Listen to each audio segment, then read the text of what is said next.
मैं अलीशा, आप देख रहे हैं स्टेट मिरर हिंदी। महाराष्ट्र में विधानसभा चुनाव को लेकर हलचल तेज हो गई है। सभी पार्टियों ने चुनाव प्रचार में दिन रात एक कर दिए। राज्य के दोनों प्रमुख गठबंधन यानी महायुति और महाविकास आघाड़ी के स्टार प्रचारक चुनावी रैलियां कर रहे हैं। पीएम मोदी भी धुआंधार तरीके से महाराष्ट्र में हुंकार भरते नजर आ रहे हैं।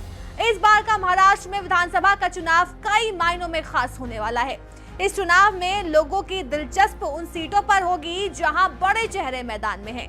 इस सियासी रण में मुख्यमंत्री, उप मुख्यमंत्री से लेकर पूर्व उप मुख्यमंत्री और पार्टी के प्रदेश अध्यक्षों तक की किस्मत का फैसला होगा। बारामती सीट का इतिहास। लेकिन इस समय पुणे जिले की बारामती विधानसभा सीट हमेशा की तरह 2024 के महाराष्ट्र विधानसभा चुनाव में भी खास बनी हुई है। ये वही सीट है जहां से कभी महाराष्ट्र के पूर्व सीएम शरद पवार जीते थे। हालांकि पिछले 7 चुनावों में बारामती सीट से शरद पवार के भतीजे अजीत पवार जीतते रहे हैं। 2019 में सबसे बड़ी जीत हासिल करने वाले एनसीपी के अजीत पवार थे। इन्होंने बारामती सीट से भारतीय जनता पार्टी के गोपीचंद कुंडलिक पंडलकर को 1,65,262 वोट के अंतर से चुनाव जीता था।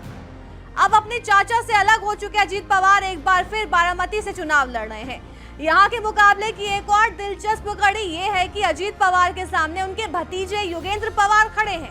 योगेंद्र शरद पवार वाली एनसीपी के उम्मीदवार हैं। चुनावी रण में चाचा भतीजे। जानकारी के मुताबिक शरद पवार ने अजीत पवार को घेरने के लिए खास रणनीति तैयार की है। इस रणनीति के चलते उन्होंने अजीत पवार के छोटे भाई श्रीनिवास के बेटे योगेंद्र को टिकट दिया। यानी बारामती की लड़ाई अब चाचा भतीजे के बीच देखने को मिलेगी। जब पवार परिवार में राजनीतिक विवाद हुआ था तो श्रीनिवास और योगेंद्र ने शरद पवार का साथ दिया था और खुलकर अजीत पवार की आलोचना की थी। पवार परिवार में उस समय ज्यादा तनाव देखने को मिला था जब अजीत पवार ने अपनी पत्नी सुनेत्रा को बहन सुप्रिया सुले के सामने बारामती संसदीय क्षेत्र से चुनाव लड़वाया था। हालांकि सुनेत्रा अपनी ननद से लोकसभा चुनाव हार गई थी। बारामती शरद पवार का गढ़।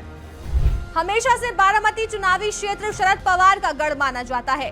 पवार परिवार के पास से ये सीट 57 साल से है। 1967 से शरद पवार बारामती से विधायक चुने जाते रहे। बाद में शरद ने भतीजे अजीत को ये सीट दे दी। उनके बाद अजीत पवार 1993 से लगातार यहां से विधायक हैं।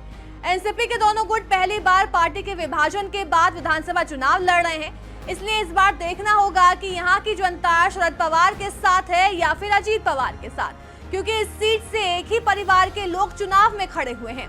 तो देखने वाली बात ये होगी कि आखिर वहाँ की जनता किस पर भरोसा करती है।